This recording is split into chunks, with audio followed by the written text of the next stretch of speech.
Hello friends, मैं गौरव सिंह आप सभी का एक बार फिर से स्वागत करता हूं हमारे और आपके इस प्यारे चैनल फिजिक्स एम्बिशन पर। दोस्तों, अभी क्लास 10th का जो चैप्टर हमारा चल रहा है इलेक्ट्रिसिटी, उसका हम एक नया वीडियो लेकर आए हैं जिसमें हम आज डिस्कस करेंगे कि रेजिस्टेंस या जो रेजिस्टर्स जो होते हैं उनको कैसे कनेक्ट करते हैं। मतलब हमारा टॉपिक रहेगा that is combination of resistors. Combination of resistors. अब रेजिस्टर्स को कॉम्बिनेशन करने का हमारे पास दो तरीके हैं। पहला सीरीज कनेक्शन और दूसरा पैरेलल कनेक्शन। पैरेलल कनेक्शन मैंने आपको ऑलरेडी ये बात बताई थी कि सीरीज कनेक्शन क्या होता है बच्चों। सीरीज कनेक्शन का मतलब होता है कि जब कोई भी दो इंस्ट्रूमेंट, अपना इलेक्ट्रिकल इंस्ट्रूमेंट, जब कंटिन्यूस एक वायर में इस तरीके जुड़े हो कि दोनों में करंट सेम फ्लो हो, तो वो होता है हमारा सीरीज कनेक्शन। जितना पहले में करंट निकले उतना ही दूसरे में। और पैरेलल कनेक्शन क्या होता है कि दोनों के एंड का पोटेंशियल डिफरेंस सेम हो। जैसे सीरीज कनेक्शन में क्या होगा, जैसे मान लो एक ही रेजिस्टेंस है, इसके साथ ही मैंने एक रेजिस्टेंस और लगा दिया यहाँ पर। आप देखोगे जितना करंट यहाँ से फ्लो होता हुआ जाएगा उतना ही करंट इधर भी फ्लो होता हुआ जाएगा। तो ये कैसा कनेक्शन हो गया, सीरीज में हो गया।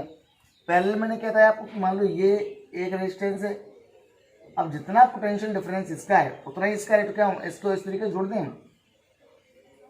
अब लोग इस पॉइंट से इस पॉइंट के बीच का पोटेंशियल डिफरेंस कैसा रहेगा बच्चों, दोनों के लिए सेम रहेगा। तो इस तरीके के सिस्टम को कहते हैं सीरीज कनेक्शन, और इसके लिए क्या कहते हैं हम, पैरेलल कनेक्शन। क्या बात याद रखनी है आपको कि सीरीज कनेक्शन में करंट डिवाइड नहीं होता, जबकि पैरेलल कनेक्शन में पोटेंशियल डिफरेंस सेम रहता है। ठीक है, तो हम क्या लिखेंगे, कॉम्बिनेशन ऑफ रेजिस्टर्स। पहला सीरीज कनेक्शन, तो सीरीज के लिए लिखेंगे, सीरीज कनेक्शन में क्या लिखेंगे हम, टू और more than two resistors are said to be connected in series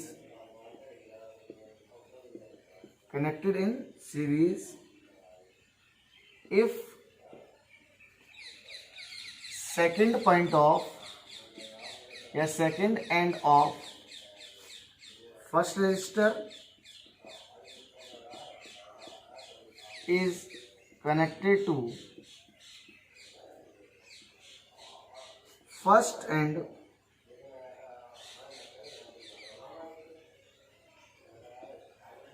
of second resistor।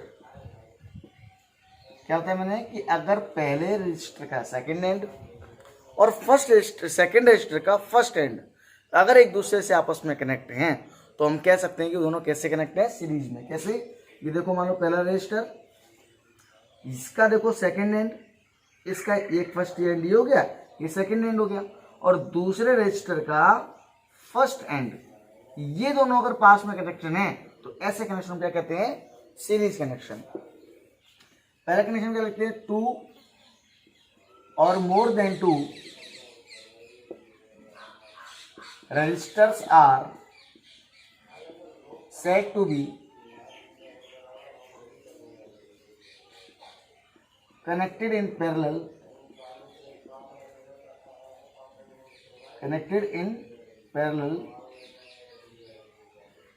if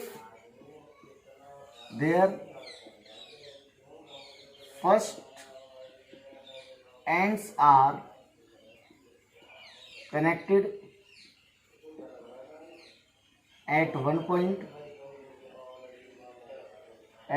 point and second points या second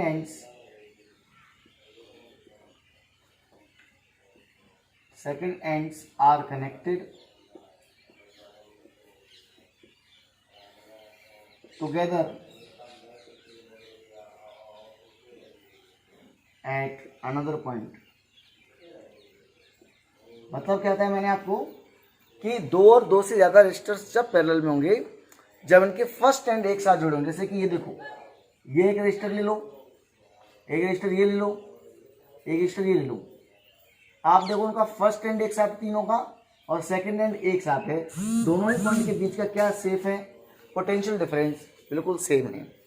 तो ये बात आपको याद रखनी है कि दोनों ही कंडीशन में आपको, चाहे वो सीरीज हो चाहे पैरेलल हो, इसमें आपको पता लगना चाहिए कि यहाँ करंट डिवाइड होता नहीं है और यहाँ पोटेंशियल डिफरेंस डिवाइड नहीं होता। पैरेलल मतलब दोनों के बीच का पोटेंशियल डिफरेंस सेम रहे, चाहे कितने ही जोड़ दो इसमें आप ऐसे, और इसके अंदर क्या सेम रहेगा, करंट की केस में एक एंड से दूसरा एंड कंटिन्यूसली ऐड कर देते हैं। ठीक है, तो this is the way how the combination of register is connected. अब बात करते हैं कि जब रजिस्टर्स को सीरीज में जोड़ते हैं तो उनका टोटल रेजिस्टेंस कितना हो जाता है, क्या फ़र्क पड़ता है उस पर, और जब पैरेलल में कनेक्ट करते हैं तो उन पर क्या फ़र्क पड़ता है। ठीक है, तो आप देखते हैं सीरीज कनेक्शन में क्या फ़र्क पड़ता है। सबसे पहले बात करते हैं हम series connections. Series connection,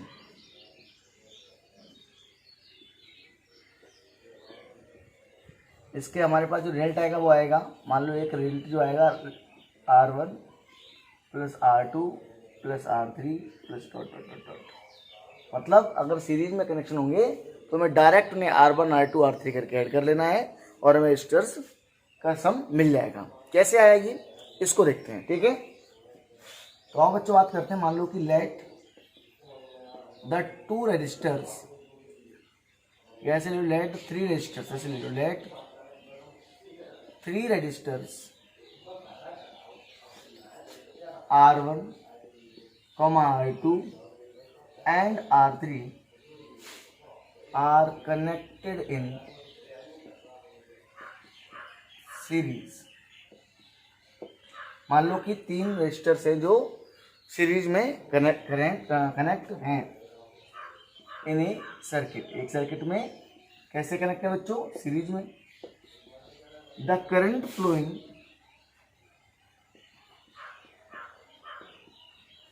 through circuit is I. हमने मान लिया कि टोटल करंट कितना फ्लो हो रहा है बच्चों सर्किट से, I, and the potential difference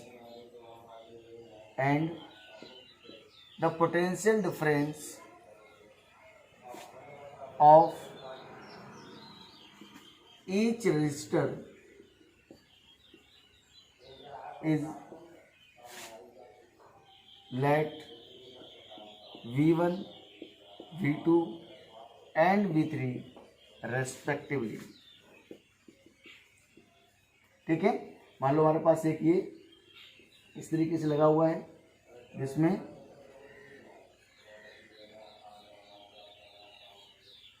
ये R1, ये R2 और ये R3।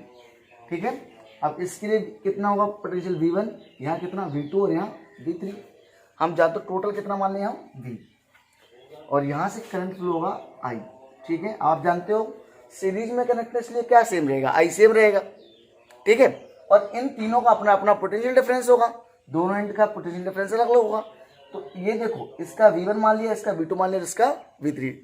अब हमने पढ़ा था ओम्स लॉ बच्चों, आपको याद होगा हमने पढ़ा था ओम्स लॉ से, हमने मतलब पढ़ा था V = IR।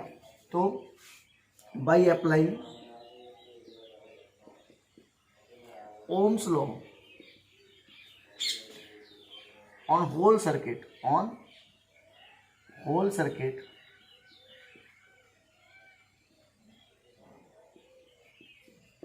क्या होता है बच्चों, V = IR। और मान लो कि इसका जो रिजल्टेंट है, ये पूरे पे देखो क्या आएगा, पूरे का पोटेंशियल डिफरेंस V है, इलेक्ट्रिक करंट I है, और रेजिस्टेंस कितना हमने मान लिया कि टोटल रेजिस्टेंस S है, RS मान लेते इसको ऐसे। ठीक है, इसको बना देते हैं equation first. Now on applying Ohm's law on each resistor,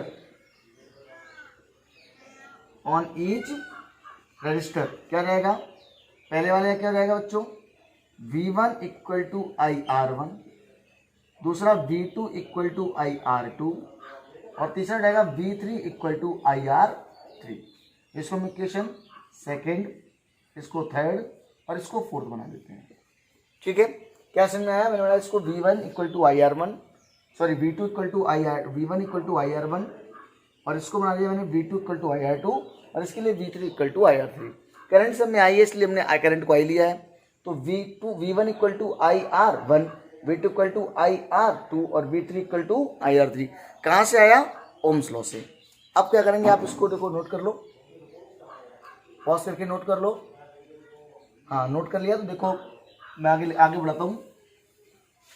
तो मेरे पास 4 इक्वेशंस आ गई बच्चों की, B equal to IRS and V1 equal to IR1 और V2 इक्वल टू IR2 और V3 इक्वल टू IR3। तो हम क्या देखते हैं कि पुटिंग, या हम लिखें पुटिंग, या हम एक काम करते हैं इसमें, हम क्या करते हैं, वी नो डैट, आपको ये पता है कि टोटल पोटेंशियल कितना होगा, V1 plus V2 plus V3 के बराबर।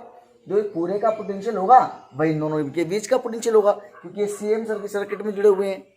तो जितना पोटेंशियल इसका प्लस इसका प्लस इसका होगा वही टोटल पोटेंशियल होगा यहाँ पर, क्योंकि वही टोटल करंट अप्लाई करवाएगा। तो हम जानते हैं क्या हो रहा है, V इक्वल टू होगा बच्चों V1 plus V2 plus V3। ठीक है, now putting values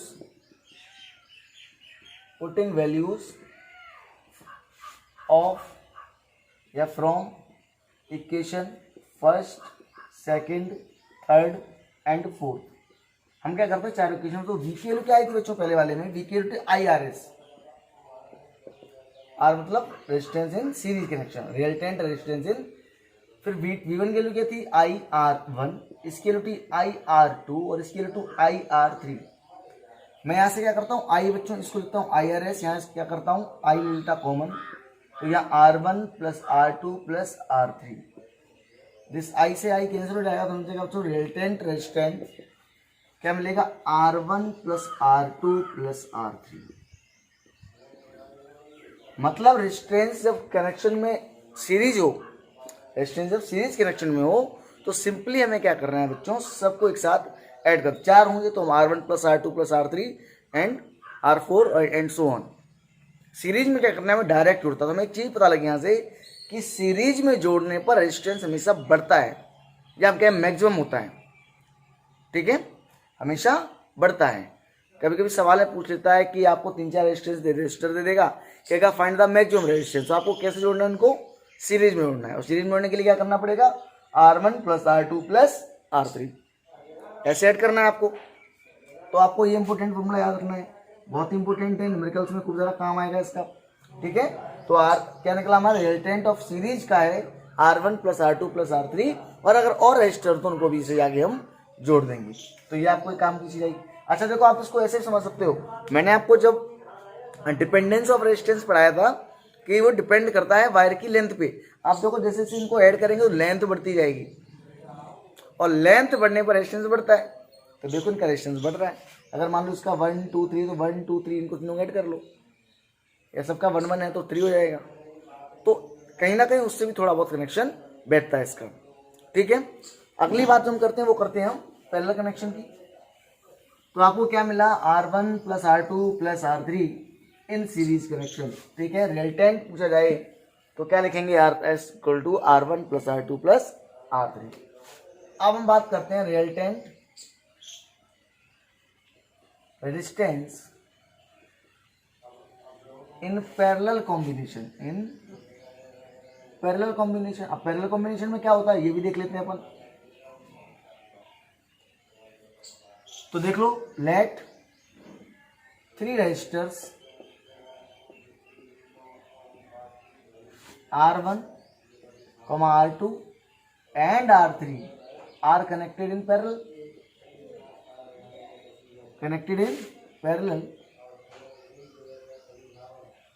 And potential difference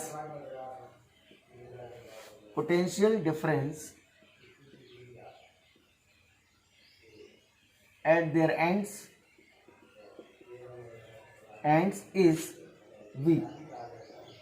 अब सर V1 V2 दोनों जैसा आपको पता होना चाहिए कि अगर कनेक्शन पैरेलल में है तो पैरेलल में आप जानते हो क्या होता है बच्चों, पोटेंशियल डिफरेंस सेम रहता है, तो हम V1 V2 नहीं लिख सकते यहाँ पर, ठीक है। तो यहाँ क्या आएगा बच्चों हमारे पास V1 V2 V3 ना के क्या आएगा, केवल V आएगा।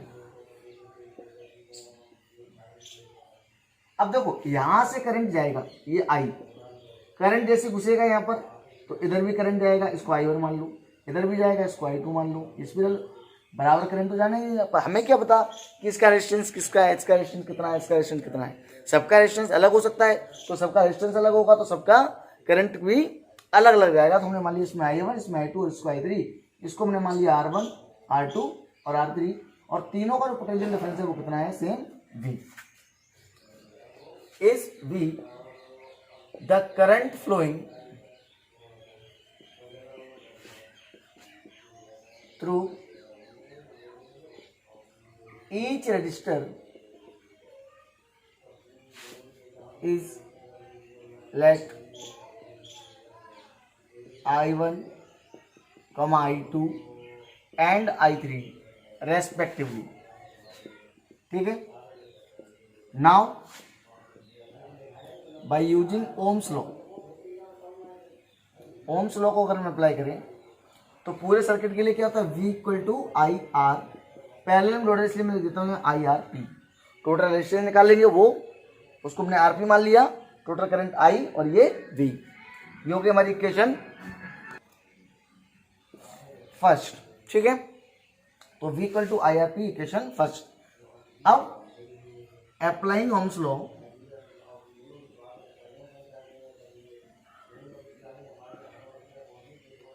ऑन ईच रजिस्टर, हम क्या करते हैं, अलग अलग लगाते हैं। तो क्या रहेगा बच्चों, पहले वाले का क्या हो जाएगा बच्चों, V1 equal to I1 R1 और V हमारा वही रहेगा। हमें V1 नहीं लिखेंगे, हम क्या लिखेंगे, V equal to I1 R1, क्योंकि V तो सबके लिए कैसा है, सेम है। देखो इसको हम ऐसे भी लिख सकते थे, I equal to V upon R P, yes और no, I equal to V upon R P. तो ऐसे में इसको क्या लिखूंगा, I1 equal to V upon R1। क्या बात समझ में आई आपको, मैंने क्या किया, V equal to I R P, यहाँ से I equal to V upon R P, इसको बनाया मैंने इक्वेशन फर्स्ट, और इसको लिख दिया I1 equal to V upon R1, I2 equal to V upon R2 और I3 equal to V upon R3, ठीक है।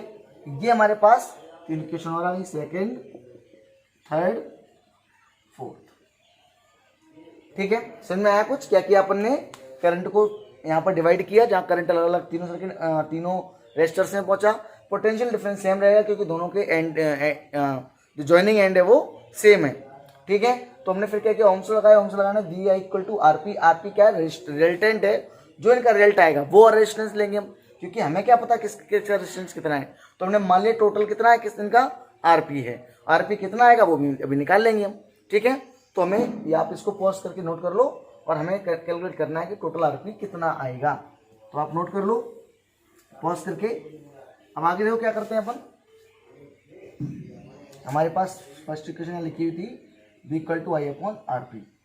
तो देखो टोटल करंट कितना होगा, total current in circuit I माना है अपन ने, तो I बराबर क्या हो जाएगा, देखो I इक्वल टू हो जाएगा I1 plus I2 plus I3। तो I की वैल्यू कितनी है बच्चों, putting values from equation first, second and third, second third and fourth भी है, second third and fourth. I की वैल्यू कितनी है, V upon R P, I1 की वैल्यू V अपॉन R1, इसकी V अपॉन R2 और इसकी V अपॉन R3। तो हम अगर यहाँ से देखो V अपॉन RP लिख दें, V कॉमन लेने समय तो आएगा 1 upon R1 plus 1 upon R2 plus 1 upon R3। यहाँ से V कैंसिल आउट हो जाएगा, हमें मिलेगा एक important relation 1 upon RP equal to 1 upon R1 plus 1 upon R2 plus 1 upon R3। ये इंपॉर्टेंट रिलेशन मिलेगा हमें। तो हमें पता लगा कि देखो इसका रेसिप्रोकल होकर जुड़ रहा है, मतलब ये 2 होगा तो कितना जुड़ेगा 1/2 जुड़ेगा, ये 3 होगा तो कितना 1/3 जुड़ेगा, मान लो ये फिर से 2 है तो कितना 1/2, मतलब जो रिजल्टेंट आएगा वो पहले से कम आएगा। मान लो ये 2 था और सीरीज में तो 2 + 1 + 2 5 हो जाता, अगर पहले तो 1/2 + 1 + 1/2 ऐसे ऐड होता तो कम आता। तो मतलब इसमें जब हम जोड़ते हैं तो यहाँ पर रेजिस्टेंस कैसा होता है बच्चों, मिनिमम। कैसा होता है, मिनिमम। तो सीरीज में आप याद रखेंगे, देखो आपको क्या मिला 1/Rp = 1/R1 + R2 + R3। तो मैं 2 बातें इंपॉर्टेंट पढ़ ली, इसको नोट कर लेंगे आप, ये इंपॉर्टेंट है, इसको आप याद रखेंगे कि इन series connection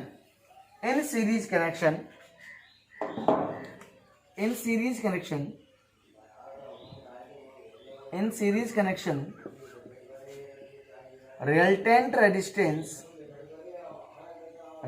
resistance is maximum, and in parallel connection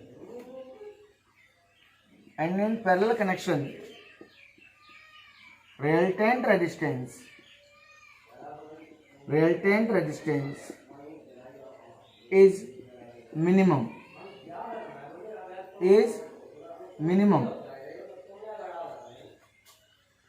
तो आपको समझ में आया कि सीरीज कनेक्शन है उसमें रेजिस्टेंस मैक्सिमम होता है और जो पैरेलल कनेक्शन है उसमें रेजिस्टेंस मिनिमम होता है। ठीक है, तो ये है सीरीज कनेक्शन। तो सीरीज कनेक्शन का फॉर्मूला मिला RS = R1 + R2 + R3, और पैरेलल कनेक्शन में R1/Rp = 1/R1 + 1/R2 + 1/R3। अगर 4 होंगे तो यहाँ पर प्लस का डॉट यानी 1/R4 भी हो सकता है, इसमें हम R4 डायरेक्ट ऐड करेंगे। तो सीरीज है तो सीरीज में तो डायरेक्ट जुड़ते जाओ। एक चीज और तुम्हें समझ में आई होगी, पैरेलल कनेक्शन में देखो क्या हो रहा है, पैरेलल कनेक्शन में देखना आप इस तरीके देखो, क्या कहीं ऐसा फील हो रहा है कि एरिया ऑफ क्रॉस सेक्शन बढ़ गया हो, एरिया ऑफ क्रॉस सेक्शन बढ़ गया हो, और एरिया ऑफ क्रॉस सेक्शन बढ़ने पे क्या होता था, रेजिस्टेंस कम होता था। तो हमने पढ़ा था R is inversely proportional to 1/A। कुछ याद आया? तो देखो यहाँ एक तरीके से ये वाली फीलिंग आएगी आपको। इसलिए पैरेलल कनेक्शन में रेजिस्टेंस मिनिमम होता है या फिर कम होता है, जबकि रेजिस्टेंस सीरीज कनेक्शन में ज़्यादा होता है। अगली वीडियो में हम इसके न्यूमेरिकल्स डिस्कस करेंगे, कुछ बढ़िया से न्यूमेरिकल्स। तब तक पढ़ते रहिए और एंजॉय करिए, और अगर आपको वीडियो अच्छी लगी तो लाइक शेयर और सब्सक्राइब जरूर करें। Thank you.